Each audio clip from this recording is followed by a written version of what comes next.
बिस्मिल्लाहिर्रहमानिर्रहीम। अस्सलाम वालेकुम। अमेरिका, बरतानिया और इजराइल कमबख्ती उनकी आ गई है और शायद ये समझ लीजिए कि ईरान की जानिब से पहला बड़ा बदला आगाज कर लिया गया है। यमन के हौसियों ने 5 शिप तबाह कर दिए हैं, 5 शिप तबाह कर दिए हैं, 5 मिलिट्री ऑपरेशन किए उन्होंने, 2 इसराइल की शिप तबाह कर दिए और बरतानिया और अमेरिका के बाकी शिप तबाह किए। यानी टोटल 5 शिप उन्होंने तबाह किया है एक ही जबरदस्त तरीके से ऑपरेशन करते हुए।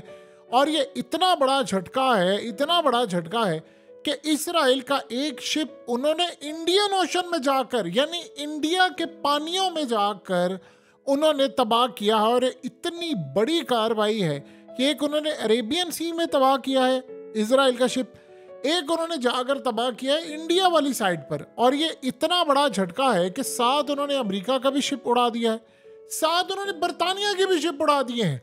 यानी 5 शिप एट अ टाइम उन्होंने कमाल तरीके से ऊपर नीचे ऑपरेशन करके तबाह कर दिए हैं। और इससे क्लियरली इंडिकेट हो रहा है कि ईरान ने अब जो बदला लेने का आगाज किया था वो इस वक्त शुरू हो चुका है।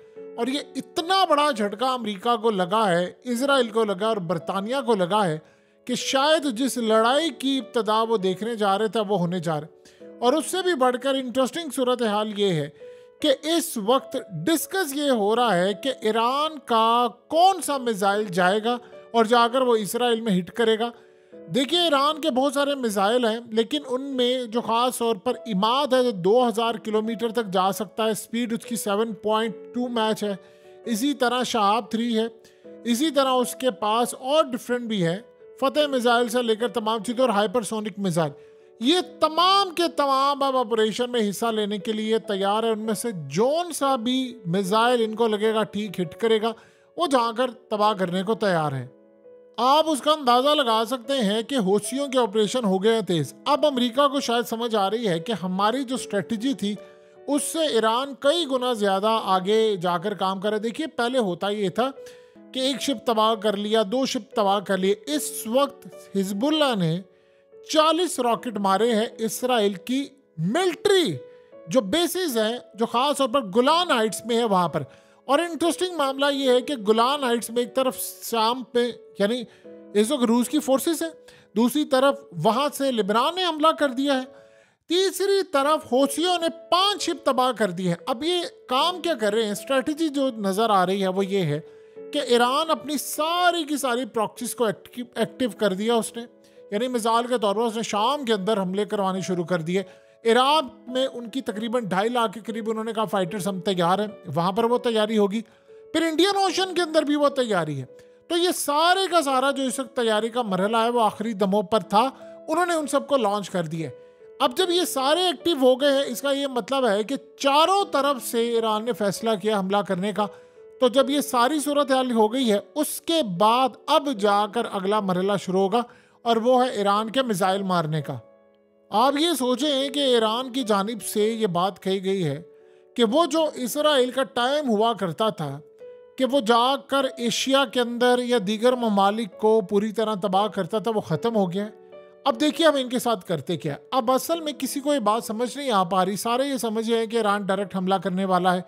उन्होंने कहा है कि हम करेंगे भी डायरेक्ट। देखिए, आयतुल्लाह खामनई ने जो बात की है, दुनिया भर में इनके जो लोग हैं वो उसको कानून की नज़र से, अकीदत की नज़र से देखते हैं। उन्होंने कहा है कि इस दफ़ा जो हमला होगा वो डायरेक्ट होगा। एयरफोर्स को मैं हुक्म दे रहा हूँ कि डायरेक्ट हमला करना और इनसाइड इजराइल में जाकर करना। इसका ये मतलब है कि 2 ही सूरत हाल होगी, या तो हमला करेंगे, यानी अगर नहीं हमला करते तो जाहिर सी बात है जो साख है वो बुरी तरह मुतासिर होगी ईरान की। लेकिन आप अगर गौर करें तो ऑपरेशन तेज़ हो गए हैं। यानी कहाँ पर रोज़ या 2-4 दिन बाद हौसियों का एक शिप तबाह होता था और कहाँ पर उन्होंने 5 शिप तबाह करके उनकी कमर तोड़ दी है। जाहिर सी बात है सारे मिसाइल हथियार जो उन्होंने दिए, ये तो एक तरफ हो गया। उधर हिजबुल्लाह ने हमला शुरू कर दिया और हिजबुल्लाह ने फिर इनके ड्रोन्स भी गिराने शुरू कर दिए इसराइल के।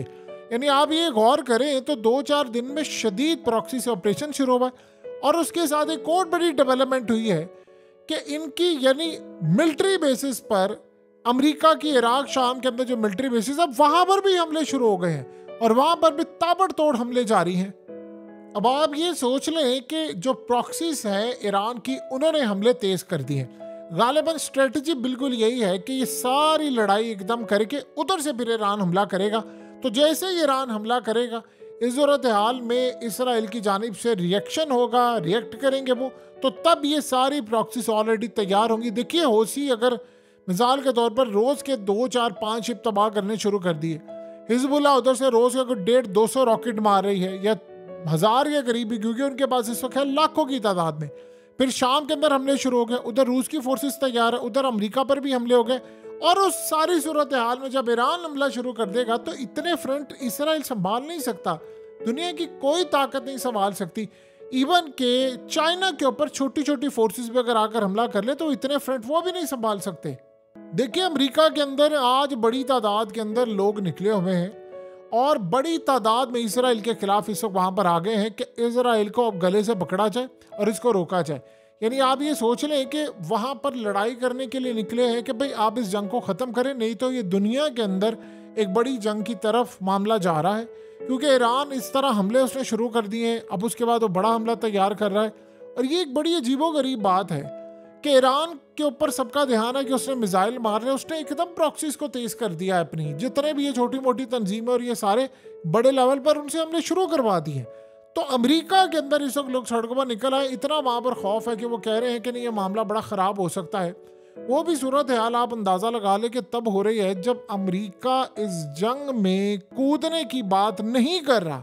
जब अमेरिका कह रहा है ईरान को कि भाई आपने हमला करना है, आप जाकर इसराइल पर कर ले, हम आपके साथ इस लड़ाई में शिरकत नहीं करेंगे, हम ये काम नहीं करेंगे। और उधर से इसराइल ने कहा जी अमेरिका की कमिटमेंट है हमारे साथ कि वो इस लड़ाई में कूदेंगे। देखिए नेतन्याहू से मुलाकात हुई है ये जो कैदी हैं उनके घर वालों की। अब जानते हैं कि उन्होंने क्या जाकर कहा। उन्होंने अमेरिका के मीडिया पर कहा कि हमें नेतन्याहू ने कोई बात नहीं की, यानी कोई क्लैरिटी नहीं है।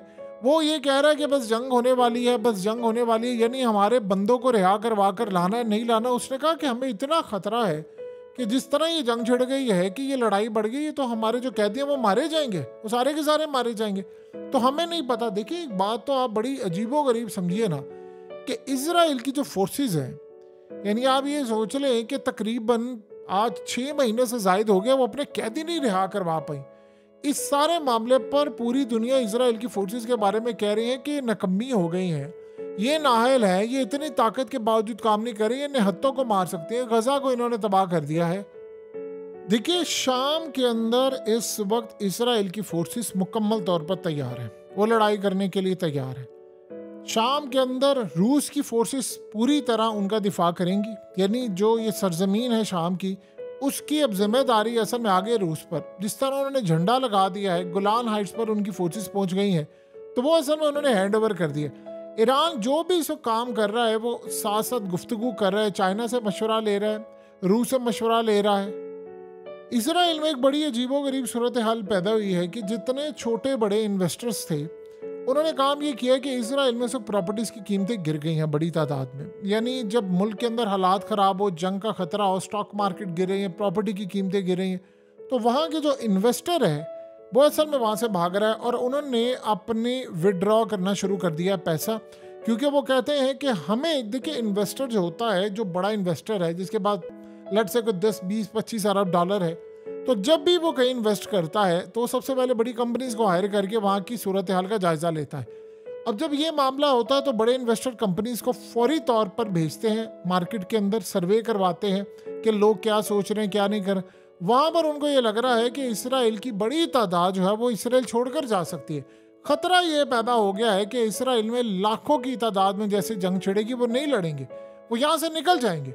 अब जब वो यहाँ से निकल जाएंगे तो इसराइल इस वक्त बिल्कुल खाली खाली होना शुरू हो जाएगा। जब देखिए एक आप अगर मुल्क से यानी 90 लाख की आबादी में से आपके 30-35 लाख लोग या 40 लाख लोग निकल जाएं, आधी से ज़्यादा आबादी चली जाए, तो आप सोच लें हर चीज़ की जो सेल है वो आधी ड्रॉप हो जाएगी। दूसरा सबसे बड़ा उनके लिए ख़तरा ये है कि जब जंग छिड़ जाएगी, तेल की कीमतें तो आसमान पर जानी है, फिर अमेरिका, इजराइल और ये तमाम जो जहाज़ और शिप है उन पर कार्रवाई डबल ट्रिपल हो जाएगी। देखिए अभी तो हुआ ये है कि अभी तो अमेरिका का हौसियों के ऊपर सारा फोकस है। आप गौर करें ना कि अमेरिका के जहाज़ मौजूद हैं, अमेरिका के हैं, बरतानिया के हैं, लेकिन वो हौसियों को रोक नहीं पा रहे।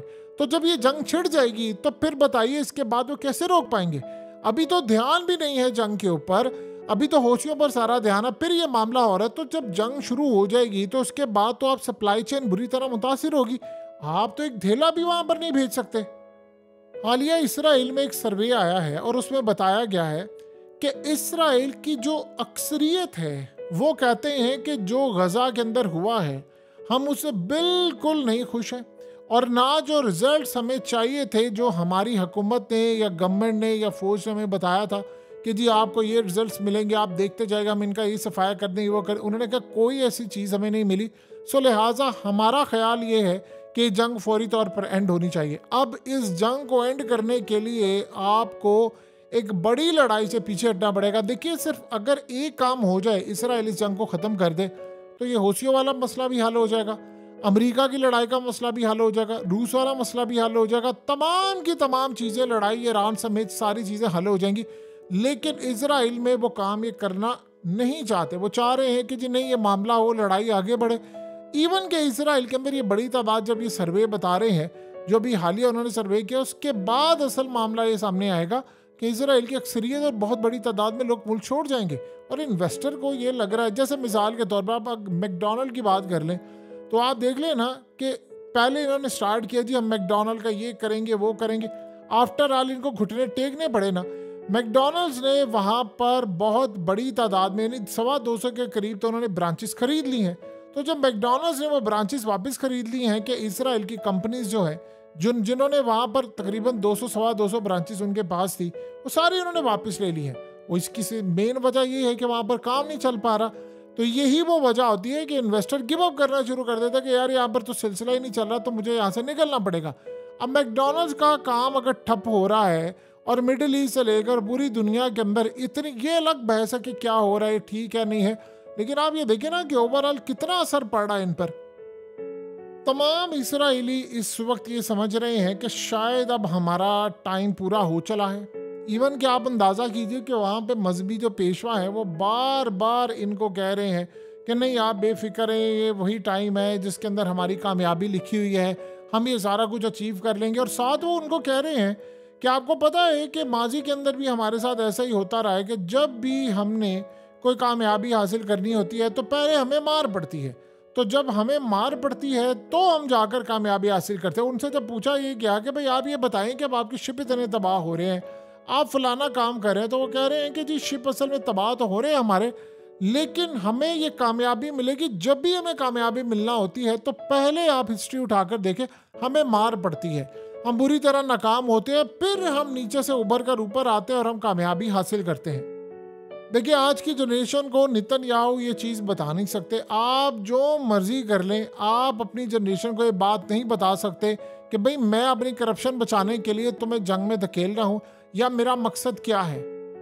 आप यहाँ से अंदाज़ा कर लें कि यही सारे ख्वाब लेकर यूक्रेन आगे बढ़ा था जंग के लिए, और अब नेटो का चीफ उनको कह रहा है कि यार आप बैठ कर ना बातचीत कर लें रूस से और कुछ ले देकर मामला हल करें। यहाँ तक ज़ेलेंस्की को कहा गया है कि अपने अब कुछ इलाके आपको छोड़ने पड़ेंगे, नहीं तो पूरे का पूरा मुल्क आपका रूस के हाथ में चला जाएगा। और अगर रूस के हाथ में आपका पूरे का पूरा मुल्क चला गया तो आप पूरी तरह तबाही का शिकार हो जाएंगे। इजराइल ने कहा है कि जी बेफिक्र हो जाए कौम, हम उनको नाउमीद नहीं करेंगे, हम ईरान के साथ ये आखिरी लड़ाई लड़ लेंगे। बल्कि उन्होंने कहा है कि आपको अंदाज़ा नहीं है कि हमारे पास कैसे कैसे हथियार हैं, हम ईरान का कैसे कैसे मुकाबला कर सकते हैं। वो असल में उनका जो ध्यान है दुनिया को वो बताना चाह रहे हैं कि हमारे पास EMP है और हम ईरान पर हमला कर देंगे, हम उनका सारा सिस्टम जैम कर देंगे। लेकिन हालत उनकी ये है कि अपने जहाज़ और हौसियों से बचा नहीं पाए। देखिए, एक बड़ी सूरत हाल बड़ी क्लियर है कि जब ये लड़ाई होगी, हौसियों ने कहा है कि भाई 4 लाख के करीब उनके फाइटर्स तैयार हैं जो गजा में जाकर लड़ाई के लिए हम वक्त, आप बस कहेंगे तो हम लड़ने के लिए तैयार होंगे, हमें एक पैसेज चाहिए, रास्ता चाहिए। इवन कि उन्होंने सऊदी अरब को भी ये बात कही थी कि आप बॉर्डर खोल दें, आगे हम चले जाएंगे लड़ने के लिए। तो अब सूरत हाल ये पैदा हुई है कि जब लड़ाई का वक्त आएगा तो जाहिर सी बात है फिर वो लड़ने के लिए ईरान उनकी मदद करेगा और वो भेज देंगे। अब यहाँ जो मामला शुरू हुआ है उसको तो रोक नहीं ना पा रहे आप। जो जहाज़ आपके तबाह कर रहा है, एक के बाद एक जहाज़ तबाह करे, और ये इतना बड़ा रिकॉर्ड है कि एक एक दिन में आप 5-5 शिप तबाह करने शुरू कर दी हैं। तो इसका मतलब है कि ईरान ने असल में उनको पुश कर रहा है कि आप बदला लो, क्योंकि 2 तर्ज पर ईरान के अंदर खुशियां मनाई जाती हैं। जैसे ही ओसीबी कोई हमला कर देते हैं, हिजबुल्लाह कोई हमला कर देता है, तो वो इसको अपना क्रेडिट लेते हैं कि भाई देखिए हमने इनको टेक्नोलॉजी दी हुई है, हमारी मैन पावर है, तमाम चीज़ें हैं और ये सब कुछ हो रहा है। सो अब सूरत हाल देखने वाली ये होगी कि इतने सारे हमलों के बाद ईरान का हमला कैसा होगा।